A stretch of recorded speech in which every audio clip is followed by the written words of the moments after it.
గత ఎన్నికల్లో నేను ఓడిపోలేదు, ఓడించారు.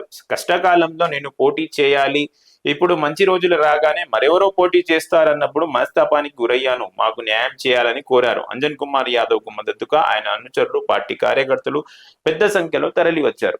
అంజన్ కుమార్ యాదవ్ కి బుజ్జగించడానికి మరియు రహమత్ నగర్ కార్పొరేటర్ సిఎన్ రెడ్డిని బుజ్జగించడానికి అంజన్ కుమార్ యాదవ్ ని మీట్ అవ్వడానికి మీనాక్షి నటరాజన్ గారు, మంత్రులు వివేక్ గారు మరియు పొన్నం ప్రభాకర్ గారు అంజన్ కుమార్ యాదవ్ నివాసానికి మరియు సిఎన్ రెడ్డి నివాసానికి పోయారంట. సరే, మీరు హైదరాబాద్ లో మంచి పేరు తెచ్చారు పార్టీకి, పార్టీ కష్టకాలంలో ఉన్నప్పుడు కూడా మీరు హైదరాబాద్ లో మంచి పేరుతో, పేరు ప్రతిష్టలతో పార్టీని ముందుకు తీసుకెళ్లారు.